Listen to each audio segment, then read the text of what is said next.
What's up everyone, welcome to your let's see, 6 I believe networking tutorial. And in this tutorial we're going to be talking about the network layer. And I know how brilliantly they named the network layer in networking. So the network layer is above the data link layer, and the job of the network layer is to control the passage of packets along routes in the network. And a packet is pretty much a unit of data that's pretty much they format it to send it as a signal over a network. So pretty much what we have so far is we have all this binary code 1100, and this is the physical layer. And what the data link layer is put this in an envelope, and it puts the address of the sender and it puts the address of the receiver. Here's a nice little envelope we have right here. And here was our two layers before. What the network layer is going to do is pretty much put a stamp on that envelope and send it on its way. So that's pretty much the job of the network layer. And again, it pretty much reads packet protocol address information, and it sends the packet along the fastest route, both physical route and logical route. And it just helps transmit the data. Now, what the network layer does is it pretty much gathers information from different networks and different parts on your network, like computers and stuff. And when it gathers all this information, the process of this is called discovery, and that's how it finds the quickest path. It also, the last thing that I'm going to be teaching you, certain layers can only receive data at a certain rate. So for example, this would never happen, but say you can send packets at 10 packets a second, and this is extremely slow, but this is just an example. And say your receiver, and I'll tell you guys what this means, can only receive packets at 5 packets a second. So what the network layer would do is take this packet that's 10 packets a second and split it in half into 2 5-packet segments. Now this might not make sense, but I'm trying to just relate it to you guys. And so instead of receiving one big file that it can't handle, it would receive 2 smaller files or packets that it can handle. And again, I'll clear this up for you later, but this is pretty much what the job of the network layer is. Now, after this layer is something called, here, let me get rid of this, is something called, come on baby, delete.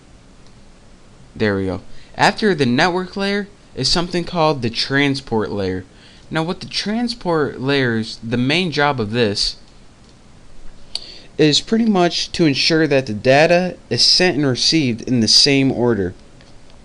Now, when I was talking to you guys about the routes of travel, each route has to be assigned a unique identification value, and the value of this is usually called the port.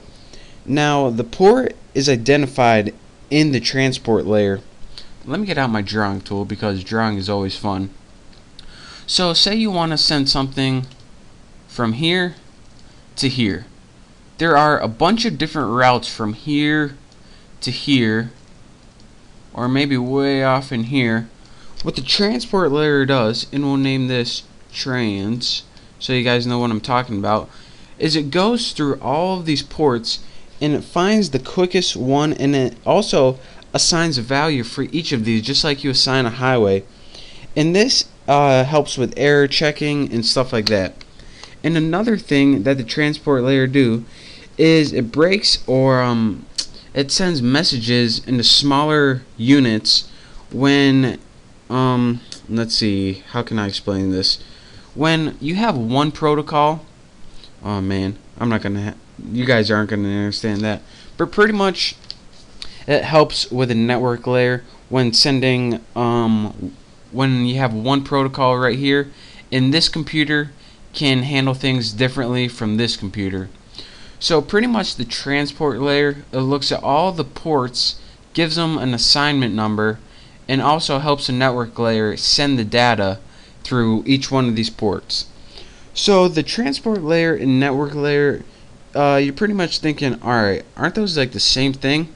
Well, they are very similar to one another, but actually you'll be learning the differences later. And when you check for errors with your packets and your information and stuff, that's when these two different layers come into play, because they check a bunch of different things, and it's a real help for assessing errors on your network and stuff. So those are pretty much the basics of the network and the transport layer. Remember, the network layer kind of acts as a traffic director and sends your packet along, and the transport layer gets all those routes, find what's the best way to deliver your information, and it sends it, and it also checks for errors in ways that they didn't check for before to ensure your packet's going to get there safely and securely. So again, those are the basics of the network and transport layers. The next layer is a session layer, which we'll be talking about in the next tutorial. So pay attention to this. There's a bunch more information online you can find it at. And don't forget to subscribe to my channel. Thank you for watching, and I will see you guys in the next tutorial. Thanks.